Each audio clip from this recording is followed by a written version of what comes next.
Hello, everybody. Welcome back to the third episode of the SU College Democrats podcast. Although, I have a great announcement to make. A bit of rebranding. Yes, rebranding. So as you may notice, we now have cameras and a video medium. Thank you to our producer, Gigi. So not only are we stepping things up a little bit, I'm actually shooting live from a forest here. Forest, yes. They couldn't make it. I'm telecomming in here. But other than that, we've also decided to create a new silly little name for the podcast rather than just a boring ass SU College Dem. So new podcast name, the Jackasses. Absolutely. As you see, we got the logo right here. So so we're back, new and improved. We have I'm Jake Burdett, the co-president of the club, as usual, as a co-host. And I'm Ethan Sensbach, the other co-host and vice president of the College Democrats. And we are joined today by a lovely guest. Introduce yourself. My name's Brianna. I'm an alumni and a community organizer. Yes, here in Salisbury, born and raised, right? Mm-hmm. Yes. Well, not born. I was born in another part of Maryland. Moved here when I was little. So. Okay, so we'll count it. Yeah, we'll count it. We won't tell the other people on the Eastern Shore. But yeah, so this week's episode, we decided to delve into kind of a widely talked about discussion piece and on the left right now, in that the presidential race for the Democratic Party, it's essentially a three-person race now. For the longest time, Joe Biden was the front runner, Bernie was trailing at number 2, and then Warren was a little lower down. But in the past couple months, Warren has really surged as Biden has fallen and Bernie has slowly gained traction. Mm-hmm. But it seems to be, Biden's still in the lead, but kind of neck and neck between Sanders and Warren. I think we really saw a turning point in the race with the Q3 fundraising. We can see Bernie had his colossal fundraising haul, about $25 million. Mm-hmm. We saw Warren just behind him, and then now starting to trail finally in the fundraising, Joe Biden all the way at third with about $15 million. Mm-hmm. Actually, I think fourth, I would say. I think Buttigieg raised more. Yeah. So really, we're starting to see, maybe now even his donors are starting to see what we've been talking about for a while, the problems with his candidacy. Yeah, so we've sort of been predicting the downfall of Biden's candidacy. I thought it would happen a lot longer ago, if I'm being honest. Yeah. I'm a little impressed by how long he's managed to stay in despite the 1,000,001 gaffes every other day. So this is bringing a new discussion piece to the forefront of, debate on the left of who do we decide? Who do we choose if we can only have one? Warren or Sanders? And I've heard a lot of people say, do we really need another old white guy, as our nominee? Isn't Elizabeth Warren essentially just female Bernie Sanders? Why not go with, the female candidate just to be more inclusive? She has all the policies and all that of Sanders and, not another old white guy. But I think all of us are sort of under the impression that, no, Elizabeth Warren is not just a female Bernie Sanders. There are actually massive differences between the two, and I want to be clear, and if you two disagree, feel free to speak up, but Warren is my number 2 candidate in the race. She is, other than Bernie, if we did ranked choice voting, she would be my number 2. So it's not that I hate her or think she's the worst, but I think Sanders is clearly far and away what this country needs, and much further to the left, and that's kind of what we're going to explain. I think that kind of adding off on that, I would say, Elizabeth Warren, also my second choice, and I would enthusiastically support her in a general election, which I cannot say that about all the, nominees in the Dem field. But the thing with Warren is, right now, why take Warren? We have such a pivotal opportunity with Sanders, and kind of what this episode is going to be about is getting into that reason. What are the fundamental differences and why it's so important that we take the opportunity we have with Sanders in this moment? Yeah, with me, Warren is also my second, but she's a very distant second. She really is an establishment candidate, even though that's not really how she sort of sells herself. It's pretty clear once you look at the evidence. Yeah, so we kind of just want to dispel those myths that there's like barely any difference between the two, and hopefully tell you all a lot of reasons why Bernie, if you are, at all social democratic or democratic socialist, or just progressive in general, why Bernie should be the choice over Warren. Yeah, if you're not economically right wing, you really shouldn't be a Warren supporter. Yeah, so here we did a lot of research before this, compiled all of our arguments of why we prefer Sanders. So I think we'll first start with more straightforward policy differences, because people think, Bernie has plans for everything, Warren has plans for everything, it's a wash, but we're here to tell you why that's actually not the case. And I think we'll start by what is my biggest issue personally, Medicare for all. Yeah, healthcare is like, a lot of people say it's their biggest issue. I think a lot of polls have shown that it's the biggest issue in the country. This is the number one issue for the Democratic primary right now. And it will likely be in the national election. Yeah, and I've heard that a lot in phone banking. Yes. And that's usually the thing I lead with. Yeah, so people might be thinking, well, aren't they both in support of Medicare for all? Well, it's a little, you got to read beneath the surface a little bit. It's a bit complicated. Yeah, so I guess I'll first start by saying Bernie Sanders has always been in favor of Medicare for all. Yeah. He's been introducing this bill for decades. While Elizabeth Warren was still a Republican in the 90s. So he has been consistently fighting for Medicare for all, to make healthcare a human right through a single-payer, government-funded system.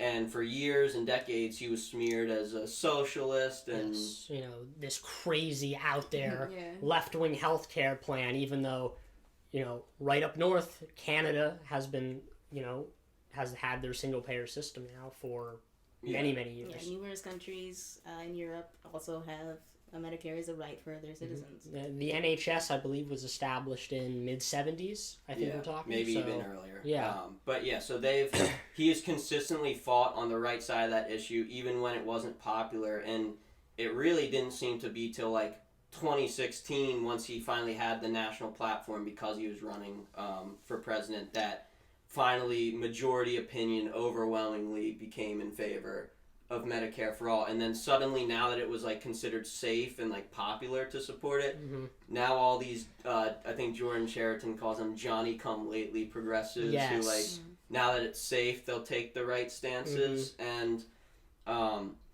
I don't know, maybe Elizabeth Warren has always said she's in favor of Medicare for all, but she certainly didn't put it at like the forefront of no, this is an issue she was largely silent on. And again, I don't want to solely pick on her for that, because this is an issue that every single Democrat had been silent on before Bernie brought it to the forefront of the conversation. Exactly. So this is a blind spot for all of them, but it is also one for Warren. Yeah, and like, we're recording this from the perspective that these are people who are sort of on the fence of Warren or Sanders. So like that kind of goes without saying that all of the other candidates are also terrible in all of these things. Yeah, and I will add in, horribly worse than Warren. Yeah. Warren is the least bad of the not Bernies in this situation. Absolutely. Yeah. But you might be saying, well, like, okay, so she hasn't always been on the right side of this issue, but isn't she on the right side of this issue now? I mean, if you go on her website, it says she supports Medicare for all. I mean, what more do you want from her? Well, you really, with politicians, they're sneaky. You really got to read between the lines. Every word matters. Exactly. Yes. In their plans. She didn't even really have Medicare for all on her website until maybe like a week and a half ago. Until people started criticizing and saying, hey, this shit's not on your website. Miss Plans doesn't have a Medicare for all plan. Yeah. So she would, she impressed me in the debates. I think it was the September debate. She did come out kind of for the first time ever, super strong in Medicare for all. So I was like, oh, okay, maybe she's turning. She's woken up to this issue. She's listened to the progressive base, possibly. But then in like interviews with the Young Turks, she would go on. They'd say, oh, so you support Medicare for all, and then she would say, something along the lines of, yeah, I support Medicare for all. I believe healthcare is a human right. But I think there are multiple ways to get there. Yeah, she'll say things like, I support lots of different plans for universal health care. And it's like, be specific, please. It's pretty important. People might die. The bottom line with healthcare policy right now is if you do not support abolishing private insurance, your plan's not good enough. Yeah. It's plain and simple. Yeah. And the sneaky thing is, like, for a while they just wanted to argue against Medicare for all, but then, like, the corporate Democrats realized, like, it's just too popular. Yeah, so it's a rather losing than strategy. rather than fight it, they have co-opted the term. You have people like Kamala Harris who are saying, "Yeah, I support Medicare for all. It's just a different plan than theirs." And then you look into the details, and Bernie's Medicare for all plan, it is what's called a single-payer system, meaning the government is the single payer of what pays for people's medical procedures, and it's much cheaper than through a for-profit system. But so that word single payer is what's really important. But Kamala Harris and now also Elizabeth Warren, they're co-opting the term Medicare for all, but then you're saying our version of Medicare for all is a public option, essentially. Yes, yeah. Which would have been fine. A public option would have been fine 2 years into the Obama presidency. A public option is no longer worth shit. Yeah. It is nonsense. A public option is basically just a way to keep the private insurance industry intact. It's a way for them to do damage control because they realize now that Medicare for all is a big issue, there's kind of no putting that genie back in the bottle. Yeah. So, like, that's sort of their compromise, their best case scenario. Yeah, people are really waking up to the fact that insurance companies don't actually do anything. They don't provide health care. They just provide coverage. It's something that an algorithm can basically do. And Bernie Sanders' plan, while it doesn't specifically, like, literally say the quote, this bill abolishes private insurance, what it does is it covers everything except for maybe, like, superficial plastic surgery elective procedures. But it covers everything other than that. And then it also makes what's called duplicative care illegal. And duplicative care means private insurance, sure, you can exist, but you can't cover anything that's covered by Medicare for all. And if Medicare for all covers everything, then, like, they have nothing to cover, and they're effectively regulated out of existence. Yeah. The point of the duplicative care rule is to keep insurance companies from tricking people into paying for coverage that they already have. Yes. Yeah, and Elizabeth Warren's plan, like, what's a big critique of it is it's not nearly as comprehensive. For example, it doesn't cover mental health services. No. So the reason that they leave stuff like that out is so that way mental health services would not be covered by the duplicative care, and then private insurance can still play a role in those other sub-health fields, and they're still alive and screwing people over. And the important thing with Bernie's plan, as well as the current Medicare for All bill in the House, Representative Jayapal's bill, these are the only two plans that cover mental health, dental health, eye care, as well as general, medical procedures. So these are the only two comprehensive bills right now on the table that are good enough. Yeah, so, sure, does Elizabeth Warren have a plan for this? I guess, but it's not nearly as good and not what the country needs compared to Sanders' plan, in our opinion. And one last, to put a pin in the Medicare for All thing, there's a common sort of, all the corporate Dems have their industry-fed talking points, and a common one is, because they all want to give the impression that they're for universal health care, but, like, not actually. They want to have their cake and eat it too, essentially. So what they say is, I believe everyone should have access to affordable care. But, people say, well, I have access to buy a Lamborghini right now, but just because you have access to buy it doesn't mean you can afford it. Yeah, and, like, what does affordable mean? You know, affordable for one person. Yeah, affordable to who? Yeah. So it's this broad way to, like, sort of sound like you're on the right side, but actually not commit to anything, and still you're acknowledging, we could still have private insurance, but it's just going to be more affordable. And the reason I bring that up is Elizabeth Warren has some of those alarming phrases.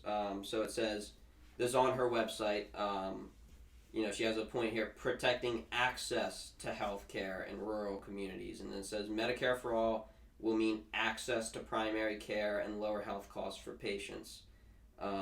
Elizabeth's plan will increase funding for community health centers by 15% per year over 5 years and establish a $25 billion capital fund to support a menu of options for improving access to care in health professional shortage areas. So, is some of that stuff good? Yeah, it's good. Absolutely, yeah. But just having access and making things more affordable is not good enough. We need free healthcare, free at the point of service, like every other modern country has. No, we need a system that has no copays as well. And in her plan, that's not what we're looking at here. Yeah. And so we really have no room for compromise. The time for compromise was in 2008. The time for compromise is not 2020. No. It's 12 years later. We've been long overdue for Medicare for all. And, there are a couple reasons why she might not be in favor as strongly. Maybe she just doesn't have the political courage, or we actually did a little bit of research and found something kind of troubling about Elizabeth Warren's daughter and her profession and how that could kind of be a conflict of interest when it comes to Medicare for all. Brianna, or actually I think I have that. Are we going to talk about the corruption thing, or are we going to talk about the, are we going to hit the policy stuff first? Well, I think what we're looking at with her daughter here is kind of some of her employment ties into the healthcare industry. Yes. And what that may mean for policy. Okay, well, this is connected to another story that we have about the Working Families Party, which endorsed Elizabeth Warren in, I believe, September. It came with a lot of controversy because they used a sort of superdelegate-like system where the people who are, part of the higher-ups in the party, they have 50% of the voting rights, and, the ordinary membership really only also had 50%. 50%, yeah. But so there's way more of them. Yeah, like thousands of people who are part of this party only get 50% of the vote, and they refuse to release the numbers. So it's possible that all the higher ups in the party all voted for Warren, while the majority of the membership voted for Bernie Sanders, because he was the one they endorsed in 2016. Yeah, and there were actually, I think, at least one branch of the party, I think Colorado, might have actually said screw that and endorsed Bernie Sanders anyway. What I would say, why it's important to talk about them not releasing the vote count this year is that in 2016 they did release the vote count after endorsing Sanders. Exactly, and if they wanted this controversy to go away, they could just release the numbers anytime. And so there's a precedent for us seeing those numbers, and we have yet to see them. Yeah, and part of the reason this is very controversial is because Elizabeth Warren's daughter is the co-chair of the board of trustees of a liberal think tank called Demos, which donated $45,000 to the Working Family Party, which was it 20% of their budget in 2018? Yeah, yes. So Elizabeth Warren's daughter, whose name is Amelia Warren Tyagi, she served as the co-chair of the board of trustees of Demos, and so she was on the board from 2010 to 2000 or through May of this year, I'm sorry. So according to Demos's IRS 990 form from the fiscal year starting July 1st of 2017 through June 30th, 2018, Demos, which is the organization that Warren's daughter was on the board of, issued 3 separate grants to the Working Families Party totaling $45,000.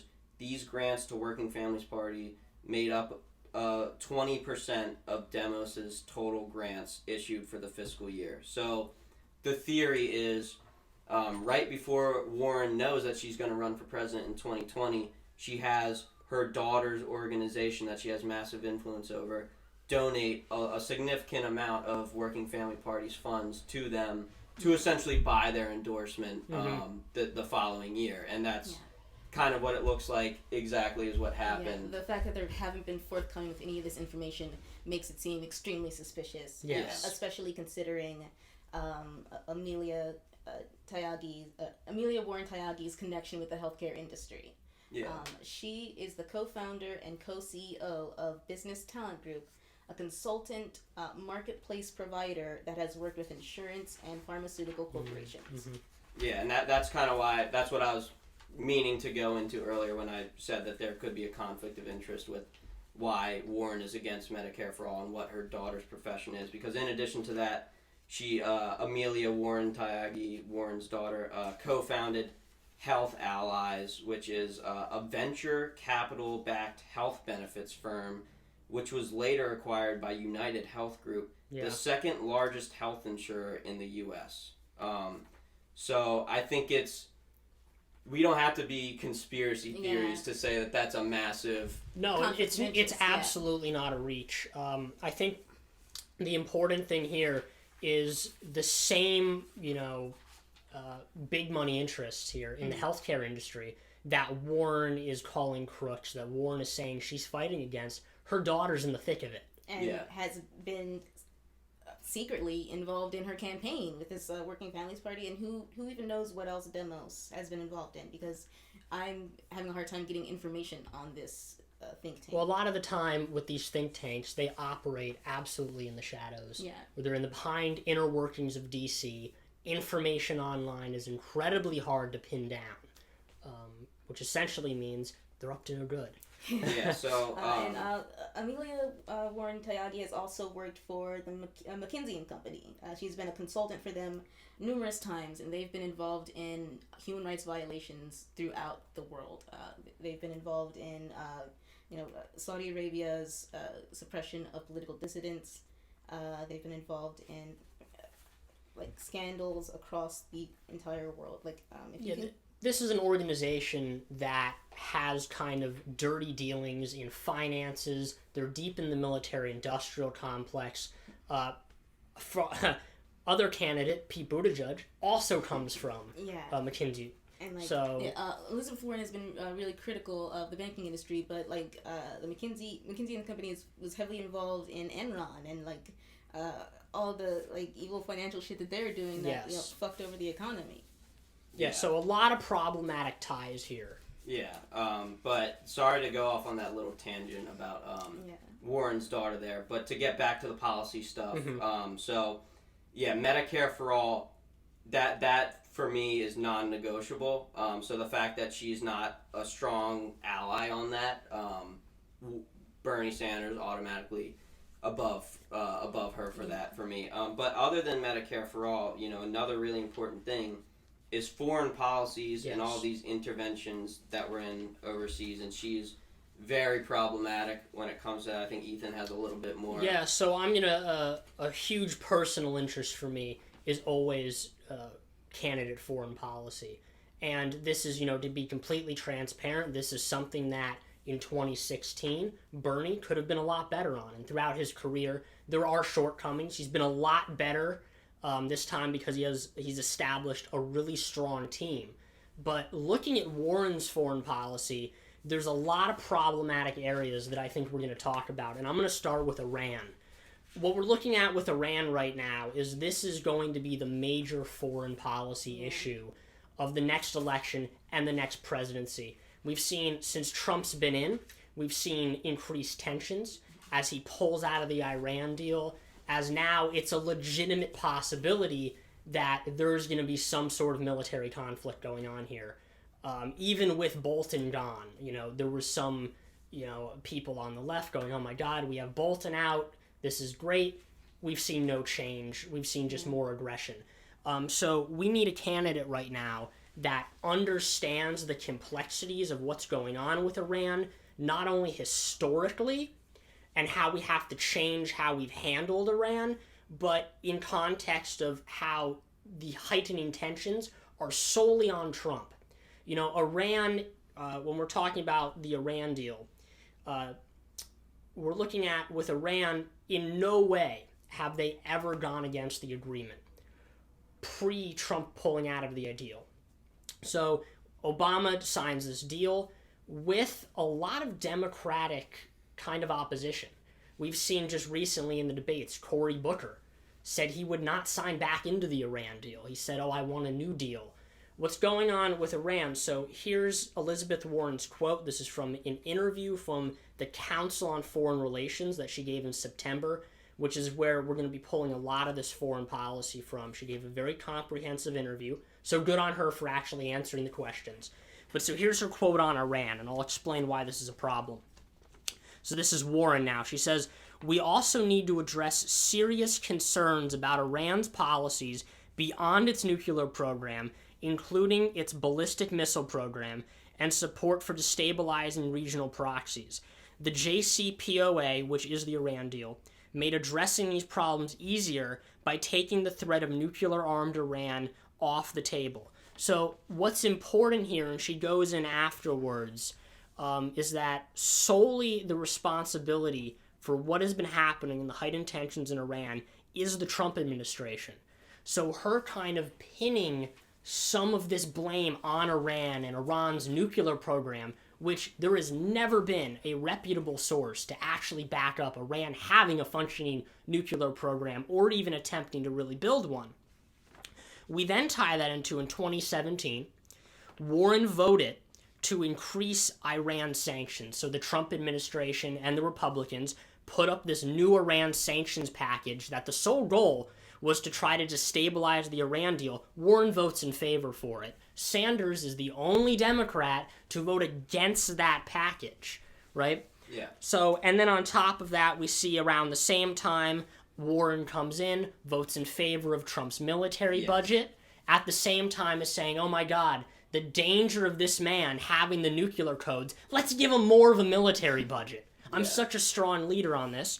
She then also votes to confirm John Brennan as CIA director, a man known for his horrible torture record. So we're seeing a lot of issues here, foreign policy, and I want to bring you guys in a bit and see what's your opinions here. I think, what you're talking about of beating the war drums for Iran, basically the reason why that's important is it shows she's willing to go along with the military-industrial complex narratives. I would argue for imperialistic reasons. And again, Bernie is the only candidate who is strong on actually ending U.S. imperialism and U.S. intervention. And even he has room to improve, of course. Definitely. But, I think that's super alarming that she's willing to increase Trump's military budget when she, like you said, says left and right, oh, how dangerous he is. And it shows you're just kind of doing that for performance and for political points. You know, it's a stump speech. If you really thought that, you wouldn't be giving this man, tens of billions of dollars more to go kill more people. And the interesting thing about the military budget is it's not like this was one of those votes where Sanders is the sole person voting against it. We had some more establishment Democrats. Gillibrand voted against him. And she also was one of the only candidates, she's out of the race now, to vote against all of his cabinet nominees. So it's not like there weren't other, more establishment Democrats. Too. Warren chose to take this vote. Yeah, so if she'll do that with Iran, she'll probably do that with Venezuela. Well, she has to tie into Venezuela. Yeah. Absolutely. But a kind of good pivot here to some of her comments on Venezuela. The traditional stuff we can expect, framing Maduro as the dictator, as the crook, and then to her credit, saying that military, intervention is completely off the table. But at that point, that's bare minimum where you need to be on Venezuela. Her biggest issues is she's talking about how the U.S. needs to be kind of, coming in, and we need to transition out of Maduro and to, a more democratic and free election. And I'm not about to stand here and defend Maduro. He's made some horrible economic decisions. The country is in crisis. The answer, and what the Sanders campaign has done correctly, is that what we need to be doing is we need to be empowering the leftist governments in the region. AMLO in Mexico has a plan on the table to work with Maduro to kind of begin to transition that government to a new leader in the same party. I'm not that's kind of like, this was a democratically elected leader. It's pretty fucked up for the U.S. to go into another country and say, no, you don't need, you brown people can't decide who your what leader we're talking is. about here, and what I'm talking about, is allowing the region to handle it, and the U.S. takes is out. So essentially, that's what the Sanders campaign has done. But Warren has kind of set up this in kind of her speeches, where almost leaving open to, well, we need to work with Brazil, and we need to work, looking there. And we all know what the situation in Brazil right now. Yeah. Bolsonaro would absolutely love to see Maduro's government collapse, and Guaido to come in and essentially do what's happening in Brazil there to free up oil interests. So a lot of problems with her foreign policy, and we'll begin to transition to another topic, but just kind of a footnote here on another important geopolitical issue of Israel right now, especially with what's been going on, the Trump administration moving the embassy, supporting more annexation. Warren is kind of very slippery on this issue. Bernie Sanders has come out fully and said, I will put aid to Israel on the table. I will cut aid if we do not see rights for Palestine, an end to the occupation. Warren is using all the correct terms, saying, we need to bring, Palestinians back to the table, all of the fluffy stuff we'd expect. But the problem is, none of these plans, and she's not the only, Buttigieg has put together, for him surprisingly, a decent item. I'm going to get in there, we need to end the occupation. If you're not willing to take aid off the table, none of your plans have teeth, and they will continue to go nowhere, as we saw with 8 years of Obama. Yeah. So Sanders, once again, is taking that next step. And why are we going to go with the traditional neoliberal bad to just serviceable foreign policy when we can have a candidate that is looking at true international leftism and what that means in a foreign context? Yeah, and I think it just goes to show, even if she'll take steps in the right direction, she does not have that political courage that Bernie has to go all the way with it, because I don't know if she's afraid of the backlash from the establishment, or if she just has more establishment-minded people in her circle. But like time after time after time again, when the left has needed her to take a bold stance, whether it was endorsing Bernie in 2016 or whatever it may be, she has failed to show that political courage to put her neck on the line, even when it might be inconvenient. And she takes half measures in the right direction, but we need full measures right now. And I'd like to sort of bring up other policies where I think Bernie is much, much stronger than Warren on. Is one, Bernie has promised he is going to cancel all medical debt in the country. This is a revolutionary idea, in my opinion. Yes, absolutely. It's only about $80 billion, which is nothing in terms of the U.S. budget. I think the military increase last year alone was $80 billion. Yes, it's Warren it's voted similar. for. Yeah. So he's going to cancel medical debt. Elizabeth Warren will not. And then, more importantly, since this is a college podcast, Bernie has came out and said, we are going to cancel all student loan debt and make public colleges tuition free. Elizabeth Warren said, we're going to cancel some student loan debt. If you qualify for all of these, barriers I'm going to put in the way. Yeah, so just time and time again, she shows she's, sure, things might get better, but she's not sort of the revolutionary that I think that we need right now. And the fact that she's means testing a lot of these policies means that there's room for them to be watered down. And that's not a good bargaining position. You don't start with your lowest position when you start bargaining. It's the old adage that Bernie used this quote a lot in 2016. Is he said, if you start with half a loaf, you're going to get crumbs. If you start with the full loaf, at worst, you're going to get half the loaf. So if we're already starting on issues of healthcare, if you're starting at the public option, you're not going to get the public option. If I'm starting with my full Medicare for all package, is there a likelihood that things are going to get cut out of that? Realistically, it's an option. I would say that we can fight hard enough to get the whole bill through, but at least we have that wiggle room. Yeah. Yeah. know?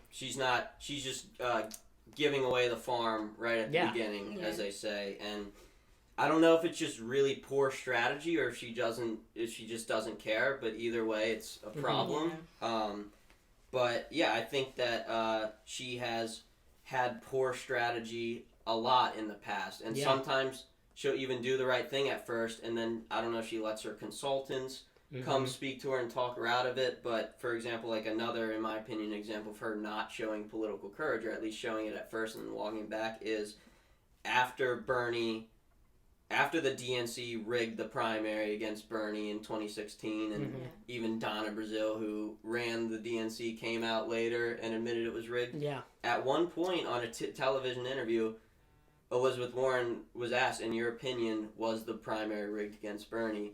And she said, yeah. It was. Which at the time, we were excited. We said, there's the right stance. Yeah, she's taking a leap forward. Yeah, thank you for taking a risky stance, because the establishment's all going to attack you when you say that. And then within like 2 days, she walks back the Did I say rigged? I didn't mean rigged. I misspoke. Yeah. So, again, even if she's going to do some good things, she doesn't have the courage, the integrity, the backbone that it takes to stand up to the just massive amounts of pressure that you're going to face when you really are trying to upend the system, like Sanders is. So I guess the next thing we'll criticize about her, and I want to be clear, when this first came out, I thought it was kind of a hacky thing to criticize her for. But now I've looked more into it, I think there is some legitimacy there. But the Trump's whole Native American thing with her, her claim that I didn't realize she had been claiming this like her entire life and her entire professional career, but basically saying appropriating Native American identity, Native American culture, claiming to be Cherokee, and it's like, okay, maybe you're a small percentage Native American, but like a lot of people are. There's a difference between like being culturally Native American, like really being Native American, and then just like having a small percentage in your DNA, and then like overblowing that for just to claim minority status for and there's no evidence that she has ever had any connection to Cherokee culture at all. Yeah, so like I said, that's all I kind of knew about it at first, and I was like, yeah, that's kind of like messed up, I suppose, but like, is it worth like attacking her nonstop about, because that's like the route that Trump goes with the whole Pocahontas thing. And it was a slip up. It was not great PR for her when that story first broke, but the more I kind of looked into it, the more I found like, oh wow, maybe this is sort of problematic, because it appears like she only really uses the Native American angle when it could benefit her. So for example, when she's applying to jobs, like for to be a professor at university, she's put that as her ethnicity, probably with the hopes that maybe that will give her a greater chance of being hired. I have from the Washington Post an article about this. It says, in addition to the DNA test, she released employment documents over the summer to show she didn't use ethnicity to further her career. So she claims she has never used this in her own to advantage herself for her career. She never abused it, she says. So after she made that claim, people started to do more research, and it appears using an open records request during a general inquiry, for example, the Post obtained Warren's registration card for the State Bar of Texas, providing a previously undisclosed example of Warren identifying as an American Indian. Warren filled out the card by hand in neat blue ink and signed it. Dated April 1986, it is the first document to surface showing Warren making the claim in her own handwriting. So she did this to get into the state bar and in Texas, and the reason why the timing of that is a little suspicious is says Warren filled out the card after being admitted to the Texas bar. Warren was doing legal work on the side, but nothing that required bar admission in the state, according to her campaign. The date coincided with her first listing as a minority by the Association of American Law Schools. Warren reported herself as a minority in the directory every year starting in 1986, when AALS first included a list of minority law professors. So she only starts identifying that way the second that they get their own little listing, so that, you know, she will be on that listing and appear like a greater asset to different law firms, I suppose. So it seems like she is abusing, you know, her claimed status as a Native American to, you know, basically get whatever little benefits you might get from being a minority without having to take all of, like, the vast more negative effects that would come with it. So, I mean, there's a little bit more there. So several months after, so Warren also had her ethnicity changed from white to Native American in December 1989 while working at the University of Pennsylvania. And then at one point she was working for Harvard. Several months after Warren started working at Harvard Law School in 1995, she okayed listing her ethnicity as Native American. Harvard listed Warren as Native American in its federal affirmative action forms from 1995 to 2004. So the reason why that's important is by claiming to Native American status, and then Harvard uses that for affirmative action, that's keeping actual Native Americans from getting the jobs that she should have. She's taking the spot from someone that actually deserves it. Harvard is trying to pretend that they're not excluding minorities, and they're like, look, we're not excluding minorities, look at our minority, and it's such a... Yeah, and, you know, she tried to say, her and her campaign tried to say, oh, well, we've never used this for professional gain, but even, so, another article here, so... At some point, this is a quote from Elizabeth Warren. At some point after I was hired by them, I provided that information to the University of Pennsylvania and Harvard. My Native American heritage is part of who I am. I'm proud of it and have been open about it. Warren, a Democratic candidate for U.S. Senate in Massachusetts, has been dogged by questions over her heritage since the Boston Herald reported on her background on April 27th. She initially told the Herald that she didn't know that Harvard Law had touted her as a minority faculty member until she read it in the paper. She has said that she listed herself as Native American in law school directory. So I don't know. I just have trouble buying that she has done this at so many different institutions at so many different times, and only when it seems like it's convenient to do so. Yeah. In spite of having no connection to any sort of Cherokee identity whatsoever. Yes. Yeah, so again, appropriating the culture and the identity for personal gain. Now, some people might say, well, okay, that was wrong of her, but has she at least, even if she's not actually Native American, if she still champions Native American causes, is that the worst thing in the world? Well, I would say she hasn't championed Native American causes. No. And maybe the best example... you know, in terms of, like, Native American issues, the last time that was really sort of in the news that I can think of is Standing Rock, when they were trying to put the pipeline. Do you all remember what's...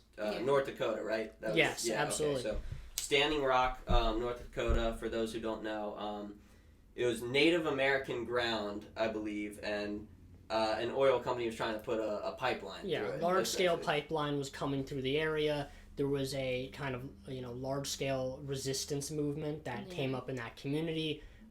They were brutalized at the site. Some of the stories that came out of there, they're just horrific. You know, hands being blown off by a smoke grenade was one of them that I still remember. And just, you know, I would still encourage people that aren't familiar to look at some of the pictures of, you know, the U.S. cops riding in on horses, you know, for people that are just protecting their water and their land. This was about protecting the water source from being polluted by this pipeline, and also I believe it was also some of the land was sacred. Yes, I do believe it was a sacred spiritual ground, and here comes this large pipeline to completely decimate the area. Yeah, and obviously they had an issue with that, as all of us would if they were trying to do that in our backyards. and not only was it like, you know, U.S. police, as you say, but it was also like private oil police. Yes, I believe, yes.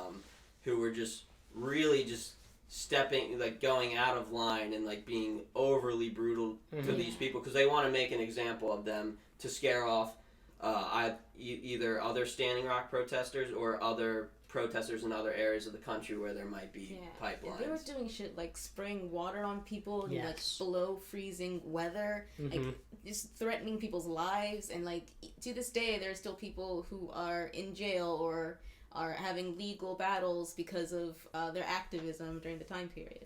Yeah. So, if there was ever a time to stand with Native American communities and come to their defense, I mean, this thing was happening for months. Yes, and this was, at the time, a well-publicized national issue that national, representatives and candidates were taking positions on. Warren was silent. Yeah. We heard nothing. She was silent she left her supposed Native American, brothers and sisters just out to dry, and then the only time that she did come out in favor of that was when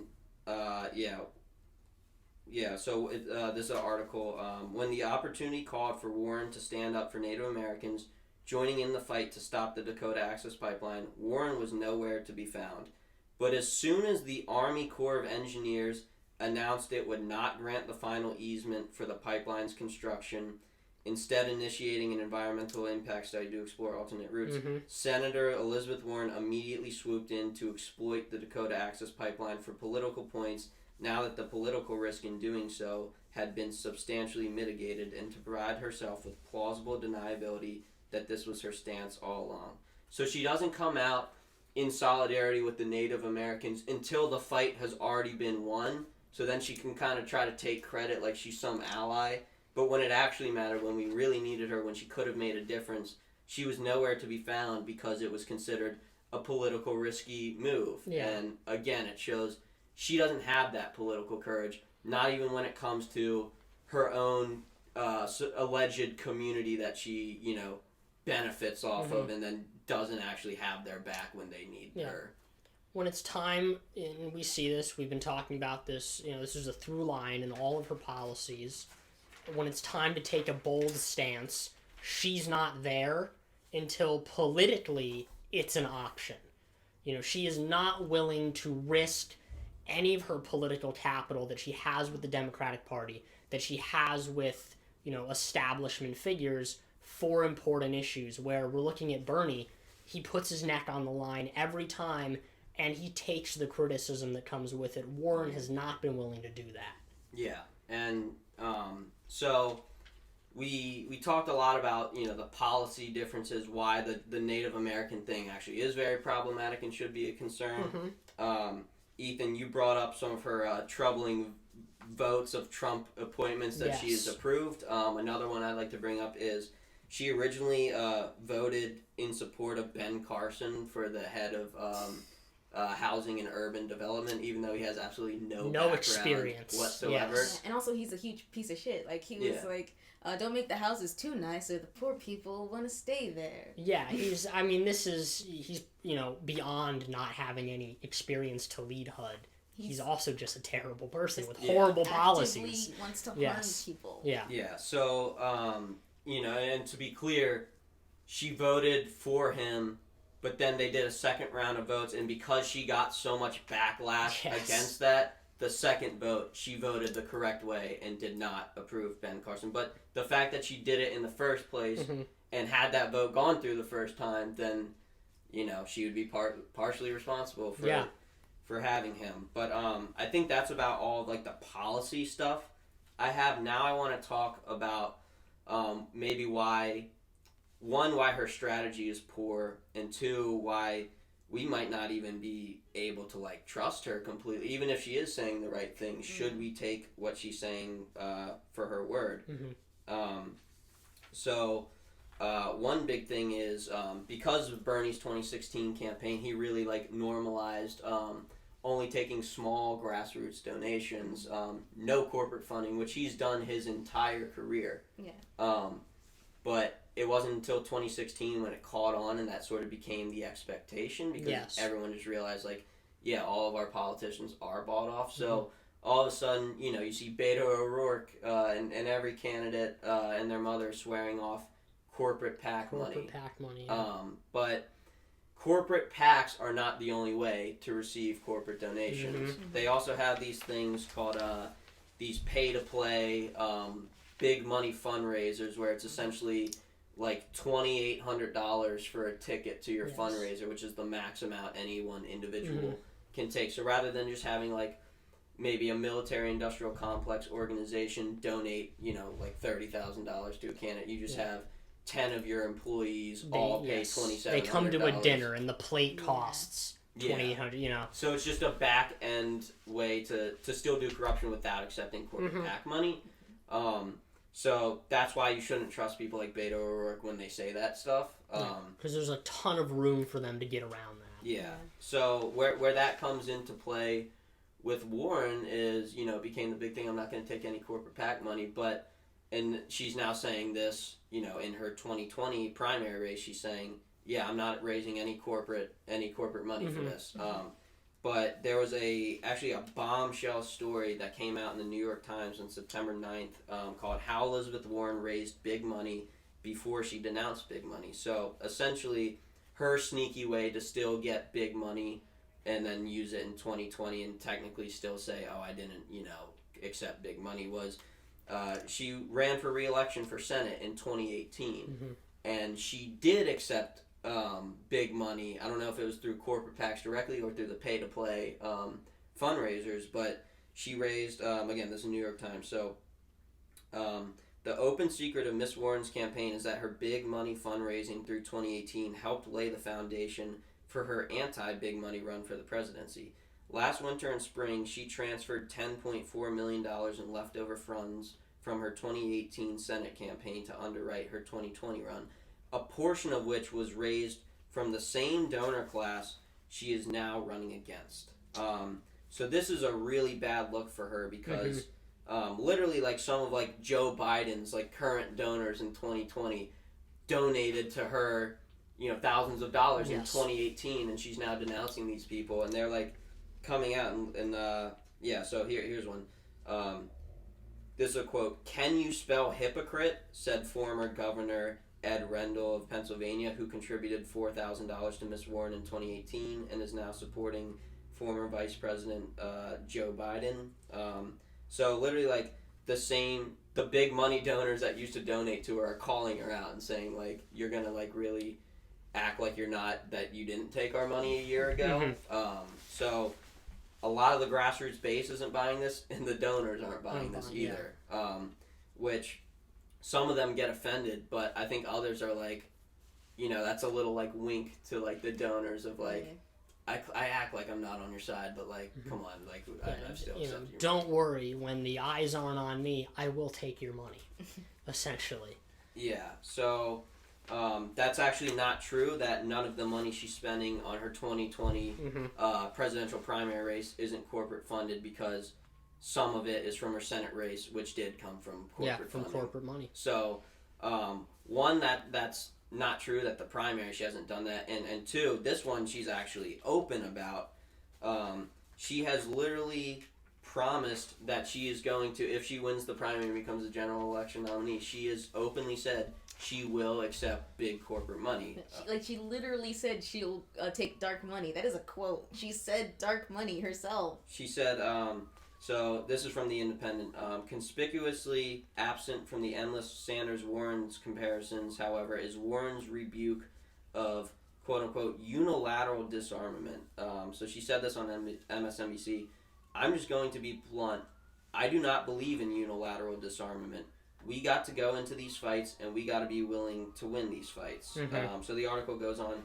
Despite its warlike flavor, the unilateral disarmament Warren speaks of has little to do with actual war, although that may depend on whom you ask. By rebuking quote-unquote unilateral disarmament, Warren means this: all options are on the table for funding her potential general election campaign against Trump. While she, like other Democratic candidates, have vowed to reject corporate and super PAC money during the primary, the general election is a different ball game. To beat Trump, we have to play like Trump, she argues. So basically her argument is, well, hey, if Trump's going to be corrupt, then we got to be corrupt. Otherwise, like, how are we going to go up against them? Like, how can you trust someone to, tamp down on corporate corruption among politicians if they're doing the corporate corruption themselves? And this is Warren's big issue, too, explaining how deep the corruption runs, and now essentially saying, yes, I know it runs deep, and I'm about to be a part of it.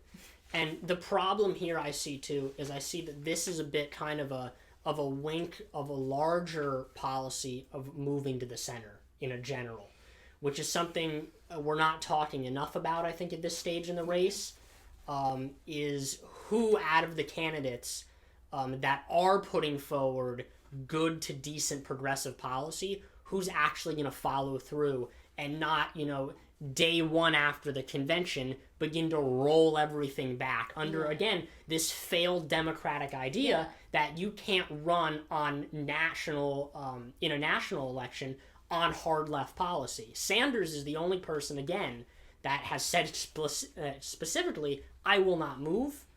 Warren, it's questionable. Yeah, and she's playing with a losing strategy because, like, during the 2016 elections, Donald Trump would consistently attack Hillary Clinton from the left. Yes.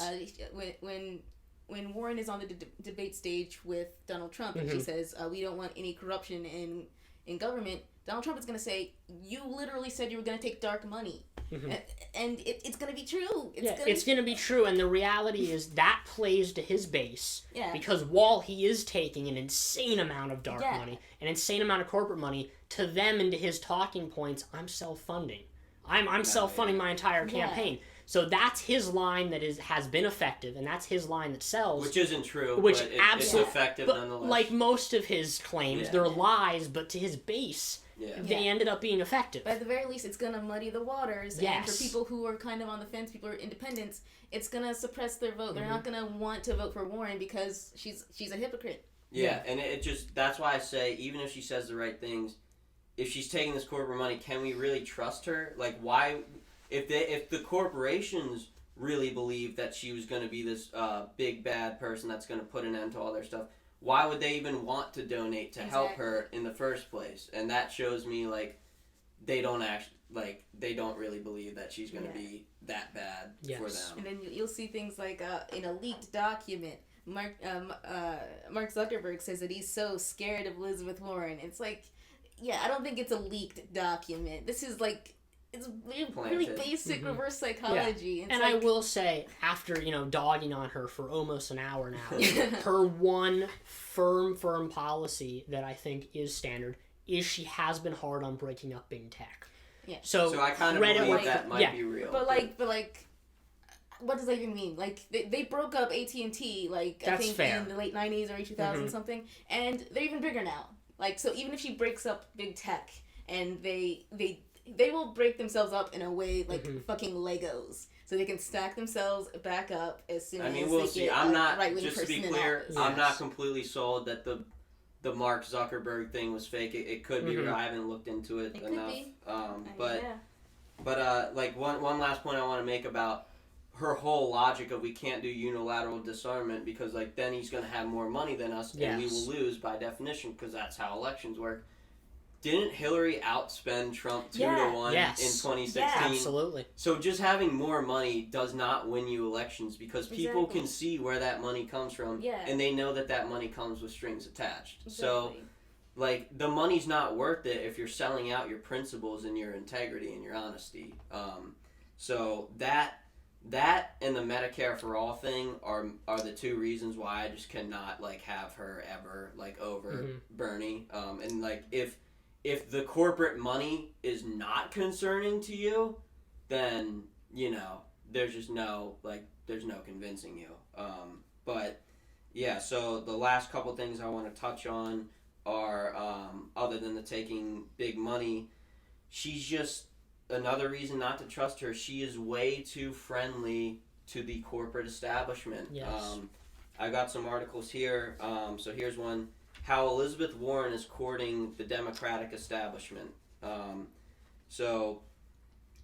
Miss Warren did not attend the event. Just so this she went to When Senator Elizabeth Warren of Massachusetts addressed a few hundred donors last week at a fundraiser for the DNC, she called for big structural change and hurled her familiar populist lightning bolts at the forces of concentrated wealth. But Miss Warren did not attend the event just to recite her stump speech. She had another, more tailored message for the Democratic check writers, state party leaders, and committee members who were gathered at the elegant Fairmont, San Francisco.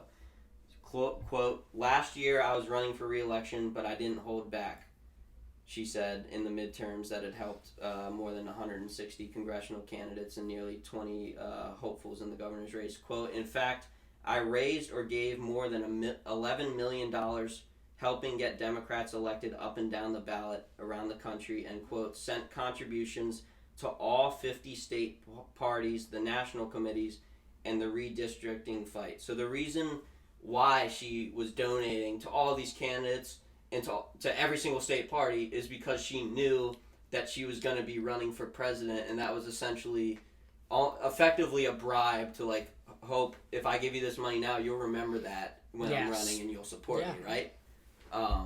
So I think that's alarming. So the article goes on. Her point was easy to grasp. While her liberal agenda may be further left than some in the Democratic establishment would prefer, she is a team player who is seeking to lead the party, not stage a hostile takeover of it. So if there's anything that you can boil down the differences between Warren and Sanders, I think it's that Bernie is very open of, like, no, we need to take over the Democratic Party. The people in leadership are not our friends. There's no reforming them. Yeah. They either vote with us or we primary their asses. Yeah. Bernie has committed to get his agenda passed, because even if Bernie gets in there, even if we have a Democratic supermajority, or not a supermajority, even if we have a Democratic majority, there's enough corporate Democrats that will vote against his progressive agenda. So even if we have a majority, we can't get it passed. He is committed to do what it takes to get that stuff passed by primarying people like Joe Manchin. If they refuse to vote with him, he knows he'd be a popular president. He'll use that bully pulpit to go support their primary challenger to either get them unelected or scare them into voting the right way. Meanwhile, Elizabeth Warren on the Young Turks, when she was asked, "Will you primary corporate Democrats?" her response was, quote, "Allow me to make a spirited defense of Joe Manchin." Oh, Jesus. Which Joe Manchin, one of the most corporate, probably the most at this point, the most conservative Democrat in the Senate. I think that Bernie Sanders is the only person who has a chance to actually save the Democratic Party from itself. He might be able to change the Democratic Party and prepare it for a future that, so far, it's basically attacking the young energy of people who want to see real change, real progressive policy. Yeah, and the podcast is getting a little long, so we'll sort of wrap this up. We had a couple more points. We'll just hit on them real quick. But speaking of Warren warming up to the Democratic establishment, who is the queen of the establishment in your mind? Who do you think of when you think? Well, if we're talking, just kind of not necessarily involved, but still kind of very much the visual figurehead and embodiment, it's still Hillary Clinton. Yeah. Or the Clintons in general. The Clintons, the Obamas, the two big Democratic families. As well as Nancy Pelosi. Yes. Exactly. So Clinton was the one that I was hinting towards. Yes. So two things here. One, apparently, Elizabeth Warren, and this from Politico, Elizabeth Warren, when Hillary was running in 2016, she had a meeting with Hillary Clinton to see if it was basically a vetting interview. She was being considered as a choice for Hillary Clinton's vice presidential nomination. And now that we know this information, to me it's kind of obvious that's probably why she sat out and didn't endorse Bernie Sanders, because she was hoping if Hillary becomes the nominee, Hillary will make me vice president. I think that Hillary played her ass the entire... Hillary never had any intention... She's like the mean girl in high school. Yeah. Well, she was played too because inside political talk originally was when 2016 was starting, kind of right when Hillary was, everyone knew Hillary was going to announce. Kind of the progressive call before Bernie came to the forefront was people wanted Warren to run against Clinton. And Warren decided to sit out, and then Sanders says, well, someone has to do it. So it's going to be me. But once again, showing Warren would have had more than a position to take on Clinton, especially because of the history there of her previously, kind of going toe-to-toe with Clinton back in his administration over, I think, credit dealings. Yeah. So again, Warren was not there in 2016 when we needed someone to step up, and Bernie had to do that. And now that they screwed Bernie in 2016, he's coming to finish the job he started. Now she wants to jump in the race. Now that she views like no clear front runner, she wants to steal the thunder. And in case you think she has no interaction with Hillary now, no. According to Jonathan Allen, I believe this is MSNBC, I believe. So Hillary and Warren are still talking, still meeting, yes. Sort of secret behind the scenes talks. Warren and Clinton talk behind the scenes as 2020 race intensifies. So we don't really know what they're talking about. That's almost even scarier that we don't know what they're talking about. But even if she's just getting advice from Hillary Clinton, Clinton lost. You do not want advice from Hillary Clinton on how to run a campaign at this point. Yeah, like that. It's just. It shows her political instincts are very poor, and and essentially her once again thinking she needs to kiss the ring of the Democratic Party. Hillary is deeply unpopular amongst normal people. And this is gonna get brought up in the general election, and absolutely, Donald Trump is gonna bring it up as much as he can. The Republicans will attempt to do that as they always do because they know that is an easy inroad. To all kind of turn people against. That she's Hillary again, Hillary the sequel. Yes. Yeah. It'll be so easy. So the podcast is getting long. We got to wrap this up. We do have a couple more points. I'm just going to run down them bullet by bullet because we don't have time to really break them down too much. But Bernie has been consistent, had the same message since the 1960s. Yes, since he first entered the political scene. And one of the biggest criticisms of him is, he's not a true Democrat.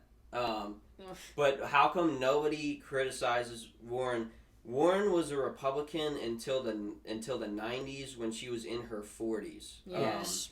Now I understand people have political changes, but for the most part it's when I was 17 I believed this, and then and then I was turned in the right direction. Yeah, but to have that revelation that late in your life, that's a little alarming, but I won't be too hard on her because some people do change. But I still think it's hypocritical did she vote for Reagan? She might have. I don't know. That's something that we can't know. Yeah, okay. But just the hypocrisy that people will attack Bernie for not being a true Democrat, but they don't care that she was literally a Republican. Yeah. Bernie was never a Republican; he was an independent. So there's that. She's also not a movement candidate like Bernie. Yeah. She sort of seems to think, if I become president, I can swoop in and make all these changes and save the day, where Bernie self-identifies as the organizer-in-chief. He realizes even if he's president, all these special interests will still be working against him, and he needs a mass movement pressuring all these people. He can't do it single-handed. Bernie fundamentally understands the power of not only building the grassroots movement to get into the presidency, but then harnessing the movement once you're in the office. Yeah. And that's the only way we're going to pass these large structural reforms. Consistently throughout his campaigning, he's been working with local organizers. Yes. He's been walking picket lines. He's been working with unions. Elizabeth Warren, I'm pretty sure she crossed a picket line at some point. She crossed a picket line to go to some hotel. Who knows? But... yeah, she also openly, proudly embraces capitalism, identifies... yeah, I am a capitalist. Yeah, whereas Bernie Sanders, when you look at his policies, they don't abolish capitalism, but he also, is very critical of it, whereas she acts like it's this good thing and we just need to make a couple tweaks and everything's going to be fine. It's the difference of wanting to put Band-Aids on a system that fundamentally is broken rather than replacing the entire system. And my theory is... if she gets elected, just like under Obama when everyone thought, everything's going to be fine, the left went to sleep. We had someone like Trump rise from those ashes. Yes. If Warren becomes president, the left will go to sleep. Yes. The left will, what do people say? If Hillary was president right now, we'd be out to brunch. Yeah, exactly, because everyone would have said, well, we put Hillary in, time to go home. Yeah, and that seems to be Warren's plan if she wins, whereas Bernie is very outright of like, no, I need you, do not go anywhere. Yeah. Please do not go anywhere. Another reason why I don't think we should trust her is if she is such a threat to all these organized interests, why does the media and the establishment, why are they fawning over her? Why do they love her? Yeah. Whereas they're asking Bernie to drop out. For Warren, she's still not, because we have seen this, she is not their favorite candidate, but they view her as the compromise candidate. Yeah. Bernie is so scary. Well, man, if we can just get Warren in there, she's workable. Yeah. I think they can see, like they wanted Biden at first, then they wanted Kamala, but they could see Biden was melting in his skin. Kamala's dead in the water. Yeah, and they're like, shit, we didn't want Warren, but I guess it's Warren. Okay, start doing a bunch of positive pieces about Warren. Yes. So there's that, and then the very last thing, and then, we're signing off, is, so one of the biggest criticisms of Bernie in 2016, I got all the time as a straight white male, was only white males like Bernie. You're just a bunch of Bernie bros. But people of color and women don't like him. Well, now in 2020, Bernie is more popular with minorities than with white people. More popular with women than with men. But then when you look at Elizabeth Warren's popularity, it is overwhelmingly white, college-educated, wealthier liberals. And you look at Bernie, clearly demographically is supported by the working class. Warren is not. She's supported by the sort of liberal elites in the professional class, which, like, nothing against those people, but, like, you speak for a very small percentage of the country. She does not have the broad crossover support that Bernie's movement has. Yeah, Bernie Sanders, his biggest supporters are teachers. They're Walmart workers. Workers, retail workers. Starbucks workers. Yeah, Starbucks, Amazon, warehouse workers. People that work for the companies that he's gonna they're small dollar donations. People who really can't afford to donate much, but they'll donate what they can because they hear this message and they fucking believe it. Yeah. So for that reason, I think Bernie is more electable than Warren in a general, despite what they have to say. And I just find it odd that Bernie was attacked nonstop for having too white of a base. Now he's a very diverse base, and no one makes that criticism of Warren. No. Yeah. Well, because once again, it's not that they actually care. It was just an inroads to hit Sanders. And kind of the last point pulling all of this together is what I keep saying when people ask me personally, I'm leaning Warren, I'm leaning Sanders, who do I pick? I said, we really do have a once-in-a-lifetime opportunity here. The situation is so dire on climate, on healthcare. We're looking at healthcare, 30 to 40,000 people dying every year because they can't afford it. The climate crisis, we're not running out of time, we're out of time. Bernie Sanders is the only candidate talking about an international Green New Deal, talking about, completely giving everyone free healthcare. There is no reason to take the lesser candidate here, and Warren absolutely is the lesser candidate. This is bigger than Bernie. This is bigger than even America. This is like literally saving the world, or this is our last shot, essentially. The Green New Deal is like the least we can do to try and save ourselves from climate change. I believe that Bernie is a once-in-a-century candidate. I believe he's the most transformative figure in American politics since Martin Luther King. Yeah. And we just cannot afford to fuck this up. No. Like, we have, if we don't do this, then I don't have much hope. If we fail here and don't take this opportunity, there will be catastrophic consequences. Yeah, so we're going to wrap this up. Sorry for a bit of a longer episode, but I hope you appreciate the step up in production quality. Again, we are the Jackasses. This is episode 3. And follow us on Twitter at SBY College Dems. And enjoy your weeks, everybody. Signing off. Bye. Bye.